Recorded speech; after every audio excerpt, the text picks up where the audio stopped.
టీడీపీకి సంబంధించిన ఒక మనిషి గిలుకుపూడి శ్రీనివాసరావు ఏదో ఉంది అతని పేరు. అతను నన్ను చంపడానికి ఒక కాంట్రాక్ట్ ఇచ్చాడు లైవ్లో. నన్ను చంపిన హెడ్ కట్ చేసి తీసుకొస్తే ₹1,00,00,000 ఇస్తానని కాంట్రాక్ట్ ఇచ్చాడు. అది ఆ TV5 సాంబశివరావు నివారిస్తున్నట్టు నటిస్తానే 3 సార్లు తనతో రిపీట్ చేయించాడు. అంటే దాని అర్థం ఏంటంటే వాళ్ళిద్దరూ కుమ్ముక్కై ముందే ప్లాన్ చేసుకున్నట్టు క్లియర్గా అర్థమవుతుంది. మూడోది దాని తర్వాత కంటిన్యూ చేశాడు డిస్కషన్, దాన్ని బట్టి కూడా అది ప్రూవ్ అవుతుంది. ఇంకా ఛానల్లో ఇలాంటి వ్యక్తులను పెట్టి ఇలాంటి ప్రసారాలు చేయిస్తానంటే 100% ఛానల్ ఓనర్ బిఆర్ నాయుడు గారు కూడా దాంట్లో కాన్స్పిరసీలో చేయి ఉందనేది నా బిలీఫు. దాని సందర్భంగా అది ఆ కంప్లైంట్ ఇవ్వడానికి నేను వచ్చాను ఇక్కడ డీజీపీ గారి దగ్గరికి. నేను దాసరి కిరణ్ కుమార్ మీ ఇద్దరం కంప్లైంట్ హ్యాండ్ ఓవర్ చేసాం. దానికి అప్రాప్రియేట్ యాక్షన్ వాళ్ళు దాంట్లో ఉన్న అన్ని పరిశీలించి వాళ్ళు తీసుకుంటారు. సో ఇది ఇక్కడ జరిగింది. బెదిరింపులు పట్టించుకోండి. ఇప్పుడు మీరు ఇప్పుడు ఆల్రెడీ తను సోషల్ మీడియాలో నేను చేస్తాను అంటే నేను చెయ్యి అన్నట్టు చెప్తున్నాడు. మీకు మర్డర్ చేయటం కన్నా వేరే వాళ్ళని ఇన్స్పైర్ చేస్తున్నారు మీరు. ఎందుకంటే ఇప్పుడు మీకు కిరాయి హంతకుల వీళ్ళ డబ్బులు ఇస్తే ఎవరు చేస్తారు? కిరాయి హంతకులు చేస్తారు. వాడిని చంపితే ఇంత డబ్బులు ఇస్తాను అని ఎంతమంది ఎక్కడెక్కడ ఎలా ఇన్స్పైర్ అవుతారో అని మనకు ఎట్లా తెలుస్తుంది? సో అలాంటిది మీరు టీవీలో చెప్పించడం కానీ చెప్పడానికి అవకాశం ఇవ్వటం అనేది మేజర్ క్రైమ్ అనేది మా ఉద్దేశం. అది కంప్లైంట్ దాని గురించి. అంటే ఇప్పుడు కూడా చాలా కాంట్రవర్సీలు వచ్చాయి. ఇప్పుడు కూడా కంప్లైంట్ రామ్ గోపాల్ వర్మ గారు ఇప్పుడు తొలిసారిగా కంప్లైంట్ అది ఎప్పుడు నన్ను చంపడానికి ఎవరు ఇవ్వలేదండి కాంట్రాక్టు. అది తొలిసారి ఇచ్చారు కాబట్టి నేను కూడా తొలిసారి కంప్లైంట్ ఇస్తున్నాను. ఇప్పుడు సినిమా రిలీజ్ అనేది అది ఇంకా కోర్టులో ఉంది. ఆ కోర్టులోది రేపు ఎల్లుండా తెలుస్తుంది. దాన్ని బట్టి ఉంటుంది. సబ్జుడీస్ కాబట్టి అది నేను చెప్పలేను.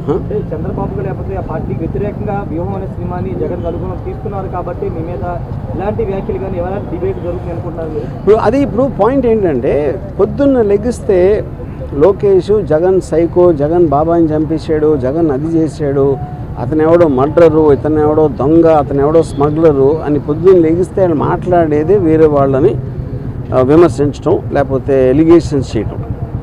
అలాంటిది వ్యూహం సినిమాలో ఏదో చూపించేస్తున్నానని వాళ్ళు ఊహించుకుని వాళ్ళు చేసేదే నేను చేస్తున్నానని చెప్పడానికి వాళ్ళకి అసలు ఏ విధంగా రైట్ ఉంది అనేది బిగ్గర్ క్వశ్చన్. అది వ్యూహం అనే సినిమా ఒక పొలిటికల్ కామెంట్, అది పొలిటికల్ ఒపీనియన్ నాది. దేశంలో ప్రతి ఒక్కరికి ఉన్నట్టే మీరు తెల్లారు లేగిస్తే మీరు డిబేట్లో మాట్లాడచ్చు, న్యూస్ పేపర్లో రాయొచ్చు, లేకపోతే బుక్ రాయొచ్చు, న్యూస్ పేపర్లో కాలం చేయొచ్చు, ఒకళ్ళిద్దరితో మాట్లాడుకోవచ్చు, ట్వీట్ పెట్టచ్చు, అలాగే సినిమా తీయచ్చు. అన్నీ కూడా మాధ్యమాలు. కంటెంట్ అనేది ఎక్స్ప్రెస్ చేయడానికి నాకే కాదు ఎవరికైనా రైట్ ఉంటుంది. అదే నేను చేస్తున్నాను.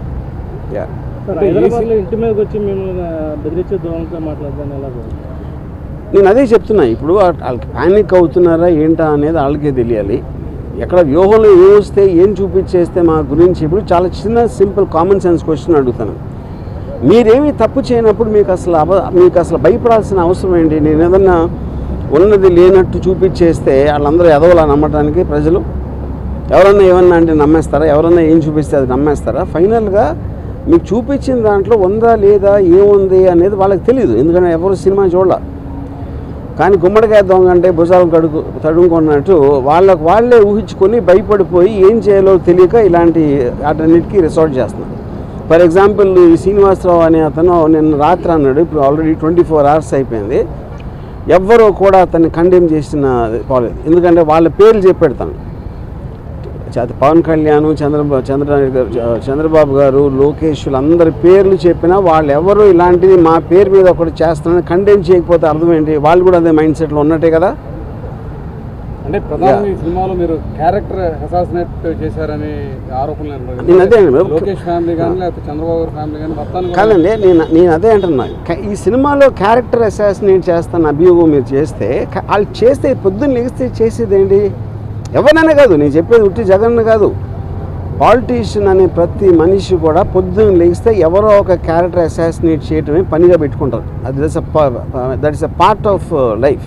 మీడియాలో ఎవరు మాట్లాడినా ఎవరో ఒకరిని క్యారెక్టర్ అసాసినేట్ చేస్తారు. ఓకే, క్యారెక్టర్ అసాసినేషన్ కేవలం ఒక పేరు, అది లేబుల్. యాక్చువల్ పాయింట్ ఏంటి? అది ఒపీనియన్ చెప్తున్నారు, ఒకళ్ళ మీద ఒకన్న ఒపీనియన్ వాళ్ళు చెప్తున్నారు. అది ప్రజాస్వామ్యంలో that is a fundamental right granted under article 19. To tell an opinion. సినిమాలో నేను చేసింది అదే. ఆబ్వియస్లీ వాళ్ళ ప్రాసెస్ వాళ్ళ ప్రొసీజర్ ఉంటుంది, దాన్ని బట్టి వాళ్ళు దే విల్ టేక్ యాక్షన్. అంటే ఎవరెవరు ఇచ్చారు? నేను ఇచ్చింది మన Srinivasa Rao, Sambasiva Rao anchor, TV5 channel owner BR Naidu, వీళ్ళు ముగ్గురు మీద ఇచ్చింది. మరి ఈ సినిమాలు చాలా మంది కాంట్రవర్సీ ఉంటాయి, ఎప్పుడు లేని విధంగా ఈ సినిమాకి ఎక్కువ కాంట్రవర్సీ అవడానికి కారణం ఏంటి? అది మీరు టీడీపీ వాళ్ళని అడగాలి. నేను అదే చెప్తాను. కాంట్రవర్సీ అనేది నేను సినిమా తీస్తాను, కాంట్రవర్సీ అనేది దాని మీద అసాల్ట్ అటాక్ చేయడానికి వచ్చిన వాళ్ళు క్రియేట్ చేస్తారు. సో కాంట్రవర్సీ అనేది వాళ్ళు చేస్తారు కాబట్టి మీరు వాళ్ళని అడగాలి. అంటే ఏదంటే మీరు మొన్నటి వరకు క్యారెక్టర్స్ని అసాసినేట్ చేస్తే పర్లేదు, ఇప్పుడు ఫ్యామిలీస్ని కూడా మీరు అసాసినేట్ చేశారు. ఏ ఫ్యామిలీస్ ఎలా తెలుసు మీకు? అది మీరు కలగన్నారా, లేకపోతే నా ఐడియాలోకి వచ్చి చూస్తారా అలాంటి సీన్లు ఉన్నాయని? అంటే మీ ట్రైలర్లో కానీ వాటిలో కానీ మొత్తం నేను అదే చెప్తున్నా, మీరు చెప్పండి ఏ ఫ్యామిలీలో ఎవరిని అసాసినేట్ చేస్తారో చెప్పండి, ఒక ఎగ్జాంపుల్ చెప్పండి. అంటే వాళ్ళు చెప్తున్న నేను అదే అంటున్నాండి, వాళ్ళు చూసింది మీరు చూసింది ఒకటే కదా ట్రైలర్లో. నేను కొన్ని సపరేట్గా వాళ్ళకి పంపించలేదు కదా సినిమాని చూడటానికి. Yeah okay. మీ రామోదోత క్రియేషన్స్ మీద కూడా నారా లోకేష్ కంప్లైంట్ చేశారు, దాని మీద మీరు ఏమైనా లీగల్ వెళ్ళబోతున్నారు? రేపు మార్నింగ్ హైకోర్టులో దాని మీద విచారణ జరుగుతుంది. వెయిట్ అండ్ సీ, చూద్దాం. అనుకున్న టైం సినిమా రిలీజ్ అయితే అనుకుంటున్నారా? ఇప్పుడు అది నేను కోర్టు గురించి కామెంట్ చేసినట్టు ఉంటుంది. కోర్టు అనేది తేల్చకుండా నేను చెప్పలేను, అది పరిధిలో ఉంది కాబట్టి. Yeah thank you.